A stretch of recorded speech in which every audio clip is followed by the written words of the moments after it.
मऊ जिले की घोसी विधानसभा सीट पर हो रहा चुनाव महज भाजपा और सपा के बीच की लड़ाई नहीं है, बल्कि लोकसभा चुनाव 2024 से पहले हो रहा उपचुनाव अब राष्ट्रीय जनतांत्रिक गठबंधन यानी कि एनडीए बनाम इंडिया हो गया है। पूर्वांचल की एक छोटी सी सीट पर एनडीए और इंडिया के घटक दलों ने अपनी पूरी ताकत लगा दी है। चुनाव के नतीजे जिस पक्ष में आएंगे उसका पूर्वांचल में लोकसभा चुनाव तक असर रहेगा। यदि भाजपा प्रत्याशी को जीत मिली तो न केवल सपा के हाथ से एक सीट छिनेगी, बल्कि पूर्वांचल में लोकसभा चुनाव से पहले एनडीए को बड़ा मनोवैज्ञानिक लाभ होगा। नतीजा सपा के पक्ष में आए तो यूपी में इंडिया को मजबूती मिलेगी। बता दें कि उपचुनाव में भाजपा प्रत्याशी दारा सिंह चौहान के समर्थन में एनडीए के अपना दल एस, सुभाषपा, निषाद पार्टी पूरी ताकत से डटे हुए हैं।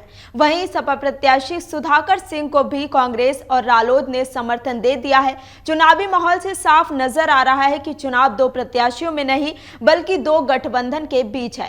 4.30 लाख मतदाताओं के जातीय समीकरण ने मुकाबले को कांटे का बना रखा है। भाजपा प्रत्याशी के लिए पूरी योगी सरकार, भाजपा और आरएसएस के वैचारिक संगठन मैदान में डटे हुए हैं। मुख्यमंत्री भी प्रतिदिन वहां की रिपोर्ट ले रहे हैं। बता दें कि बीते दिन सीएम योगी ने मेगा रैली में हिस्सा भी लिया। इसके अलावा डिप्टी सीएम केशव प्रसाद मौर्य सभा कर चुके हैं। डिप्टी सीएम ब्रजेश पाठक भी वहां पर डटे हुए हैं।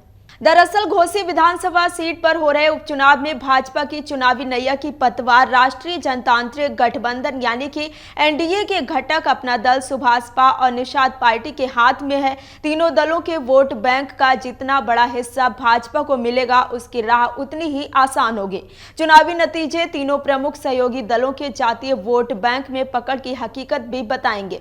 उपचुनाव में भाजपा के दारा सिंह चौहान और सपा के सुधाकर सिंह के बीच कांटे का मुकाबला बताया जा रहा है। 4.30 लाख से अधिक मतदाता 5 सितंबर को दोनों के भविष्य का फैसला करेंगे। घोसी में 95,000 से अधिक मुस्लिम, करीब 45,000 यादव, 15,000 से ज्यादा ठाकुर मतदाता हैं। मुस्लिम और यादव को जहां एक तरफा सपा का वोट बैंक माना जाता रहा है, वहीं सपा प्रत्याशी के क्षत्रिय होने के नाते बड़ी संख्या में ठाकुर मतदाता का रुझान भी सपा के पक्ष में बताया जा रहा है। ऐसे में 60,000 नोनिया चौहान, 50,000 राजभर, 20,000 निषाद, 15,000 कोयरी, 14,000 कुर्मी वोटर हैं। आपको बता दें कि भाजपा प्रत्याशी दारा सिंह चौहान नोनिया चौहान समाज से हैं, लिहाजा समाज का बड़ा वोट बैंक दारा सिंह चौहान के साथ बताया जा रहा है। लेकिन राजभर और निषाद मतदाताओं के लिए भाजपा सुभाषपा के अध्यक्ष ओम प्रकाश राजभर और निषाद पार्टी के अध्यक्ष संजय निषाद पर निर्भर है। अपना दल के नेता और मंत्री आशीष पटेल ने भी कुर्मी समाज के साथ पिछड़े वर्ग के बीच भाजपा के लिए प्रचार किया है। राजभर और संजय निषाद लगातार डेरा डाले हुए हैं। जगह जगह राजभर और निषाद समाज की रैलियां और बैठकें कराई जा रही हैं। राजभर न सिर्फ सजातीय बल्कि पिछड़े वर्ग की अन्य जाति के लोगों के बीच जाकर वोट मांग रहे हैं।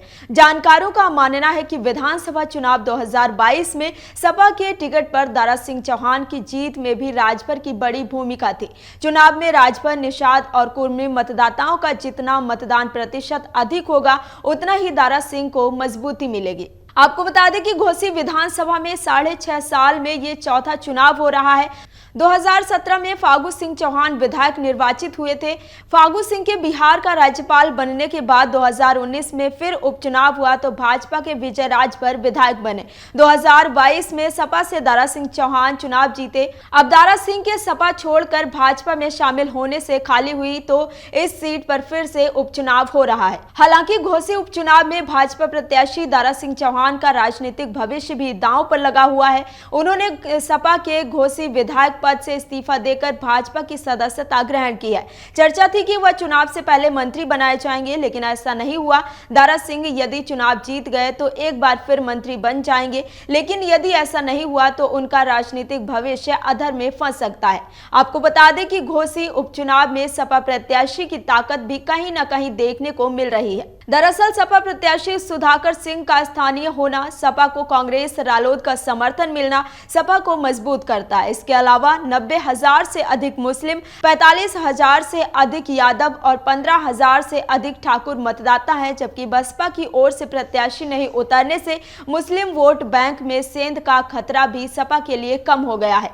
इसके अलावा सपा प्रत्याशी की कमजोरी ये बताई जा रही है कि भाजपा की ओर से दलितों के बीच सपा प्रत्याशी पर 2 दलितों की हत्या के आरोप को भुनाना, इसके अलावा सुभाषपा का भाजपा से गठबंधन होना कहीं ना कहीं सपा को इसका खामियाजा भुगतना पड़ सकता है। वहीं अगर हम बात करें भाजपा प्रत्याशी की ताकत की, तो योगी सरकार और सत्तारूढ़ दल इसका पूरे दमखम से चुनाव में जुटना ही भाजपा प्रत्याशी की ताकत है। वहीं उपचुनाव से पहले सुभाषपा और निषाद पार्टी से भाजपा का गठबंधन से बीजेपी को फायदे का अनुमान लगाया जा रहा है, जबकि दारा सिंह चौहान का घोसी से बाहर का होना 6.5 साल में घोसी में चौथे विधानसभा चुनाव से राजनीतिक अस्थिरता से जनता में अंदरूनी नाराजगी, इसके सपा के मुस्लिम यादव फैक्टर का मजबूत होना भाजपा को नुकसान दिला सकता है।